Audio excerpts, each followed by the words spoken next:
Guys, memang 100% benar yang namanya pinjol itu tidak usah dibayar lagi karena sudah auto lunas. Gitu ya. Di sini ya, ini dari Shopee. Ada yang apa seperti ini dari Mas Selamat gitu ya. Galbay setahun tiba-tiba tagihan jadi nol semua. Oke. Lalu ada lagi Julo. Ya, ini Julo menyatakan seperti ini. Julo menyampaikan pemberitahuan resmi bahwa sejak tanggal 26 Juni 2023, perjanjian pemberian fasilitas pendanaan Anda dengan nomor sekian-sekian itu dalam hal ini sebagai pemberi pengalihan telah mengalihkan utang Anda kepada Bluefins PT Ltd. Jadi hutang Anda di Julo-nya itu sudah tidak ada lagi, guys. Gitu ya, sudah auto lunas. Nah, ini dialihkannya sepertinya ke asuransi gitu ya, oke. Lalu selanjutnya ada dari Dana Bijak gitu ya, Dana Bijak juga sama gitu ya. Dengan demikian pinjaman LA sekian-sekian tersebut dinyatakan telah dihapus bukukan dan dihapus tagihkan. Jadi memang 100% benar. Selamat ya guys ya, di tahun 2025 ini pinjol Anda itu masih auto lunas ya. Masih auto lunas, belum ada yang namanya pembaruan lagi dari OJK. Ya, kalau sudah ada aturan baru lagi dari OJK mungkin bisa tidak auto lunas, tapi kita masih mengacu pada aturan OJK yang dibuat dari tahun 2023. Nah, maka dari itu segera galbay. Ya, kalau nggak galbay nanti peraturannya berubah lagi, Anda tidak bisa auto lunas gitu. Nah, Anda tahu nggak aturannya? Mari kita lihat aturannya ya. Jadi bagi yang gagal bayar ya. Nah, aturan ini saya dapatkan dari salinan surat edaran Otoritas Jasa Keuangan Republik Indonesia. Jadi resmi. Ya, kita scroll ke bawah di nomor 7 kalau nggak salah. 5, 6, 7. Nah, ini dia. Fasilitas, ini ya nomor 7. Fasilitas mitigasi risiko bagi pengguna. Oke, bab 7 ini memiliki bentar, sampai 15 nomor gitu ya, 15 poin gitu kan. Akan saya bacakan nomor poin yang penting-pentingnya saja. Oke, poin pertama, ini penting untuk dipahami ya. Nomor pertama, kegiatan memfasilitasi mitigasi risiko bagi pengguna paling sedikit adalah ABCD gitu ya. Nah, Bang, mitigasi risiko itu apa sih, Bang? Artinya, nah, mari kita tanya Google saja ya, oke. Di sini sudah saya siapkan ya. Mitigasi risiko merupakan tindakan terencana dan berkelanjutan yang dilakukan oleh pemilik risiko agar bisa mengurangi dampak dari suatu kejadian yang berpotensi atau telah merugikan atau membahayakan pemilik risiko tersebut. Jadi, jika mitigasi risiko ini diterapkan pada pinjol, maka akan seperti ini.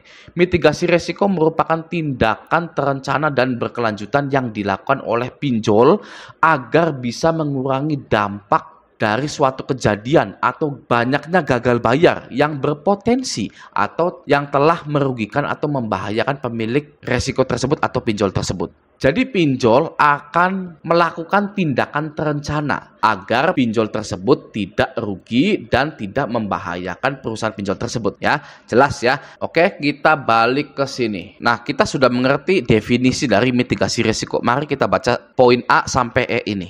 Ya, karena ini penting. Yang poin A, melakukan analisis risiko pendanaan yang diajukan oleh penerima dana. Oke, melakukan verifikasi identitas pengguna dan keaslian dokumen.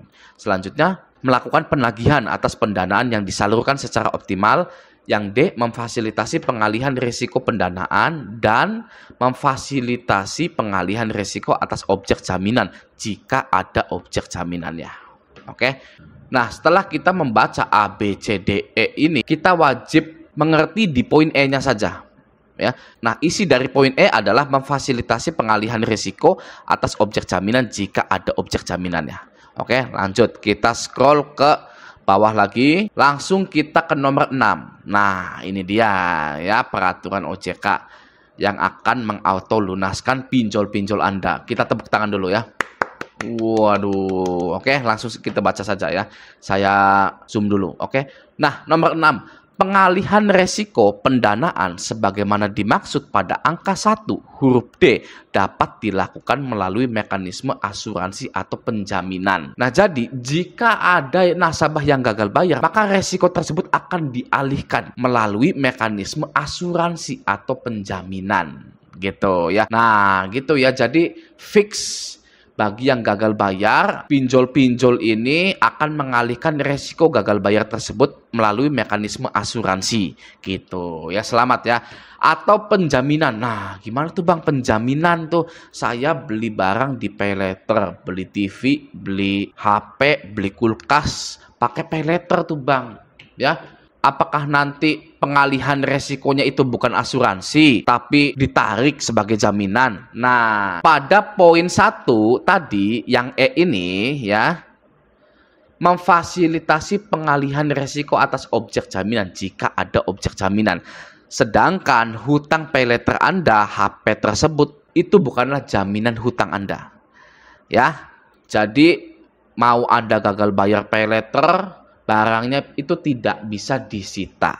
Oke, karena mengacu pada nomor 1 poin E ini ya, pengalihan resiko atas objek jaminan jika ada objek jaminannya. Nah, sedangkan paylater tidak ada objek jaminannya. Ya, kulkas Anda itu bukan objek jaminan. Oke, ya. Nah, kita lanjut agar lebih mantap lagi ya. Di nomor 7, dalam melakukan pengalihan resiko pendanaan sebagaimana dimaksud pada angka 6 yang ini, penyelenggara atau pinjol dapat bekerja sama dengan perusahaan asuransi atau perusahaan penjaminan yang memiliki izin usaha dari otoritas jasa keuangan sesuai dengan ketentuan perundang-undangan gitu. Jadi perusahaan asuransinya itu sudah harus berizin dari otoritas jasa keuangan gitu ya. Kita simulasikan Anda pinjam ke pinjol yang legal dari otoritas jasa keuangan. Anda galbay gitu ya. Nah, hutang Anda tersebut itu akan dialihkan ke perusahaan asuransi yang sudah berizin di otoritas jasa keuangan. Jadi uplek-uplek OJK saja gitu ya.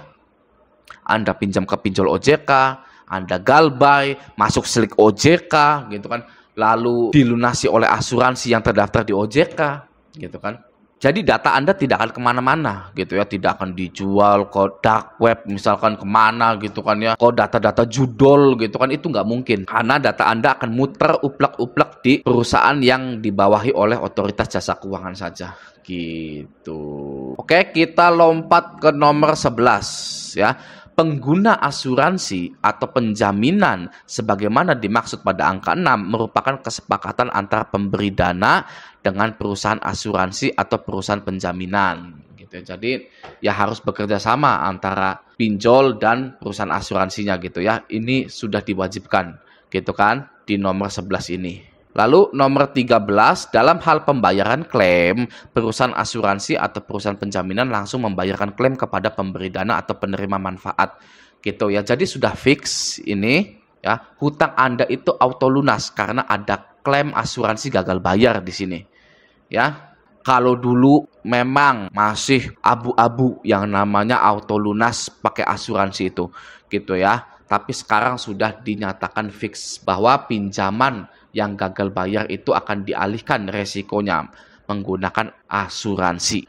Nah, nomor 14, dalam hal pembayaran klaim telah dibayarkan oleh perusahaan asuransi atau perusahaan penjaminan sebagaimana dimaksud pada angka 13, penyelenggara harus memastikan bahwa informasi pembayaran klaim disampaikan kepada pemberi dana. Jadi kalau asuransinya udah cair, pinjol itu wajib memberitahu kepada investor tersebut bahwa dana Anda sudah dikirimkan. Gitu ya. Bang, pinjol sudah pakai asuransi tapi masih nagih. Nah, jangan ditanya. Ya jangan ditanya. Kalau bisa double kenapa enggak? Gitu kan, orang jarang ada yang tahu. Orang yang subscribe ke Raja Galbay itu orang yang sudah galbay. Ya orang yang belum galbay akan terus membayar, nggak akan tahu yang namanya asuransi. Ya kan? Jadi menurut saya, bagi Anda yang galbay-galbay di pinjol, lalu misalkan itu sudah diasuransikan, Anda mendapatkan email bahwa hutang Anda sudah dihapus tagihkan tapi masih ditagih saja, yaitu Anda tidak perlu diladeni gitu kan. Anda tidak perlu menggubris hal tersebut. Karena pinjol itu pengen double. Kalau bisa double kenapa enggak? Melanggar aturan Bang itu Bang, ya pasti. Sudah pasti melanggar aturan gitu kan. Kita lihat nanti saja gitu kan apa langkah-langkah OJK selanjutnya. Oke? Kita sebagai rakyat-rakyat biasa ini, kita hanya perlu melakukan hal yang seharusnya dilakukan, yaitu gagal bayar, ya, agar pinjol-pinjol ini sudah tidak ada lagi di Indonesia dan tidak menelan korban lagi, gitu ya. Nah, ini poinnya sudah habis, ya. Poin 15 ini adalah poin akhir dari mitigasi resiko atau hutang-hutang para nasabah diasuransikan dan auto lunas ini sudah habis, gitu ya. Dan tidak ada keterangan kapan akan diasuransikannya. Nah, cara mengetahui hutang pinjol Anda sudah diasuransikan, jalan satu-satunya adalah mengecek slip OJK Anda, ya. Anda galbay berapa, ditulis di list galbay-galbaynya, galbay pinjol apa saja, lalu cek slip OJK Anda. Ya, apakah masih ada hutang-hutang ini, hutang-hutang itu, hutang-hutang pinjol ini, pinjol A, pinjol B, pinjol C, gitu ya. Kalau sudah tidak ada, maka itu sudah dibayarkan oleh asuransi, gitu ya. Silakan cek slip OJK Anda, ya. Semoga video ini menenangkan Anda bagi Anda yang galbay-galbay di pinjol, oke? Sampai jumpa di video selanjutnya.